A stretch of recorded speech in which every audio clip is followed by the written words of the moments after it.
Hi, my name's Audrey, and I'm going to be giving a patient teaching video on how to correctly mix, draw, and inject insulin today. So I'm going to real quick grab my supplies.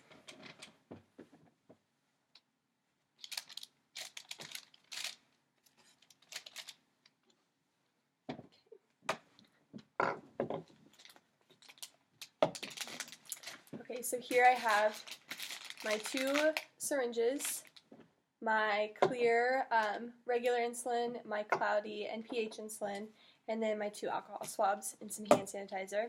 We're going to use this ball as a dummy that we're going to inject into.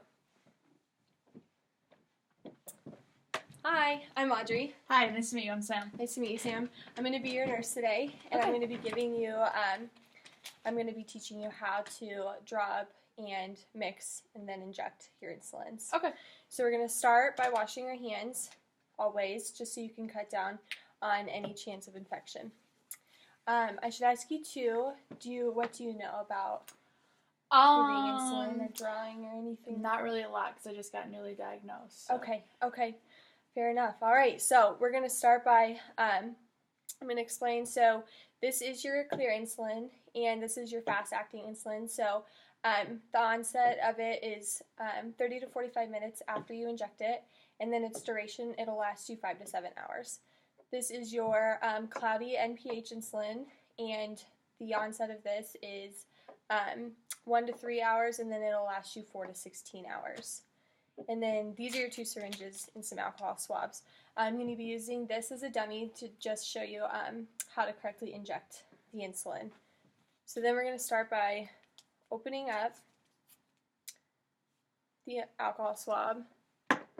And you always want to swab the top of the vial, just to, again, cut down on any chance of infection or anything like that. Okay. And then we'll open our syringe.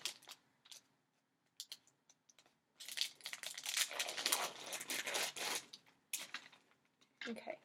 So what's really important before you drop your insulin is to know you can never mix your cloudy into your clear. So what you're going to be doing is you're going to be injecting, so you have an order for 10 units of your cloudy insulin. So you're going to pull back on your syringe, 10 units, and inject air in there. And then you're going to do the same for the clear, and you're going to put 10 units of air in this as well. And then you're going to always draw from the clear insulin before you put it into the cloudy.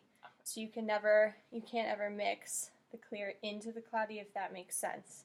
So how it's going to go is we're going to take the cap off the syringe, and then we're going to pull back 10 units of insulin. So this will be our 10 units of air first that we're going to inject into the cloudy. Just inject it straight in and then push down.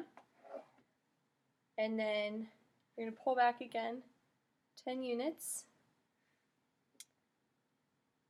And then push it in here. And then you're going to draw up 10 units of insulin.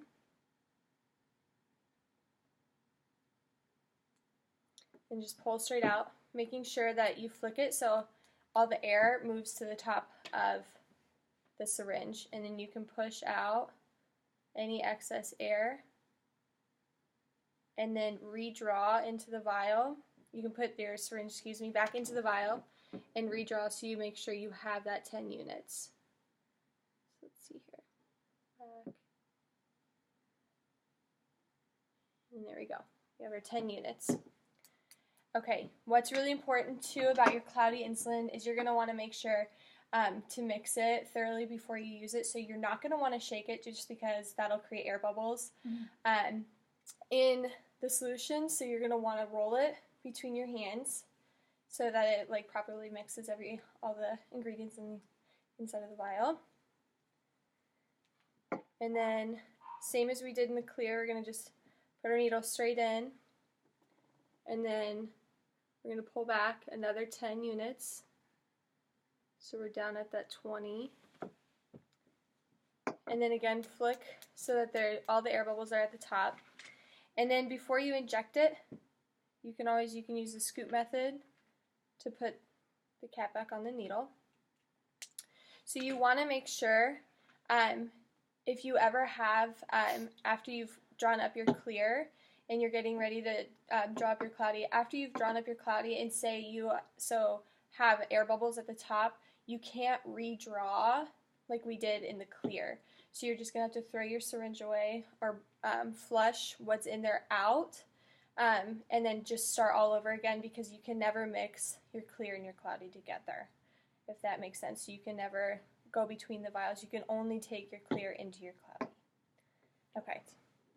So we're going to set that aside, and then we're going to take our alcohol swab again out of a new package, and then you're going to want to wipe down the site. And if you've already bathed, then you're fine and you don't need to wipe down your site. You can inject your insulin into the back of your arm, your buttock, this thigh, or you can put it in your stomach, making sure that you're not injecting into any sites that are scarred or there's any sort of tissue damage there. You always want to rotate sites as well, just so it doesn't create any scarring if you continually use the same site over and over again. So we're going to uncap our syringe, and you want to make sure that when you're giving your insulin, you can either, so if you can pinch enough skin, you're going to inject directly at 90 degrees, dart it in to the skin at 90 degrees, and then if you can't pinch enough skin, then you can pinch as much as you possibly can and then inject at 45. So for all purposes' sake for this, so we're just gonna dart in at 90, and then we're gonna push our insulin in, and then you're gonna hold for 5 seconds. 1, 2, 3, 4, 5. Pull straight out, and then we can recap our syringe using the scoop method again. And then you want to make sure, you want to assess if there's like any bruising or any bleeding like that. And then if there's any bleeding, you can always just cover with a Band-Aid. All right. So do you have any questions for me? I do not. Okay. This time, yes. Okay, perfect.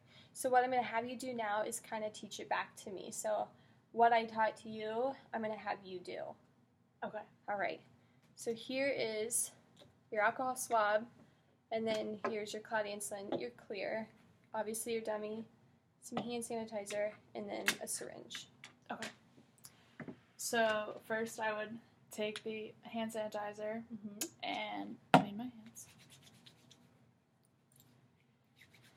to make sure to just cut back on infection. And then check the expiration dates. Yes.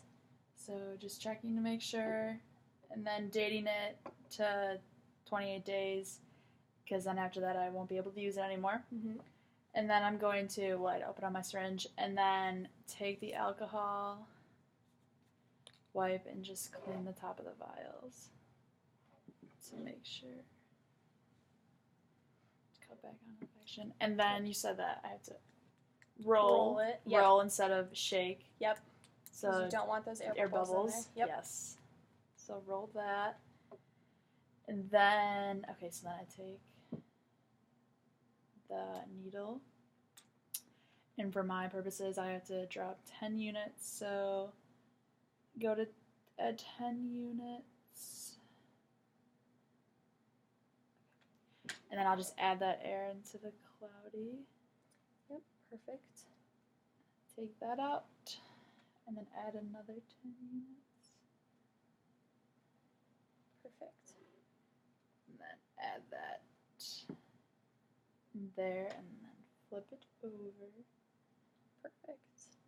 And then take that.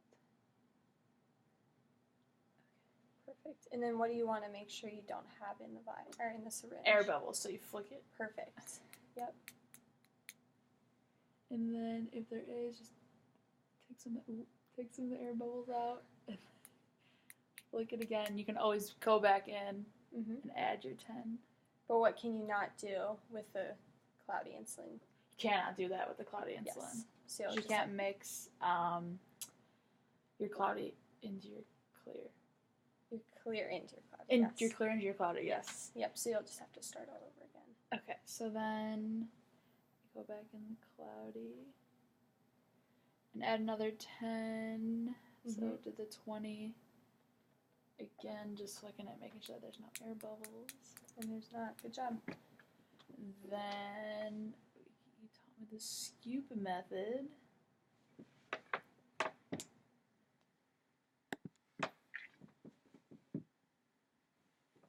The scoop method. So then you were saying that I can do it on my stomach or my buttocks or my thigh or the back of my arm. Yep, perfect. And then to rotate. And then I gotta make sure that I assess my skin before, because the rotation, I don't want a lot of scars and stuff like that. And you want to assess, you want to rotate so you don't have scars, but you you want to make sure beforehand that you don't have any tissue damage in the site that you're going to inject into. Got it. So then with the dummy, I wipe the injection site, and if I bathe, you said I have to. Yep. And then take. And what angles can you go into? If I can pinch 90, and if I can't pinch a lot, going at 45. Yes. So right now I'm gonna go in at 90, and then I'm gonna push in the insulin and wait 5 seconds. Yep. 1, 2, 3, 4, 5. Perfect. Take it out. Perfect. And you're always going to want to make sure you're pulling it straight out like you just did, too. And then cap it back up. And then you just put the safety on it and dispose of it properly. Awesome. Good job. Thanks. All right. So any other questions besides that? No, not right now. Thank you. Perfect. Yes. Okay. So here's my number. And then there's also some resources on here if you ever have any questions. But don't ever hesitate to call me. My number's on there too. So my number and my email. So either way that works best for you, just contact me. And I'll be able to answer any questions. Okay, great. Thank you so much, Audrey. No problem. Thank you. Thank you.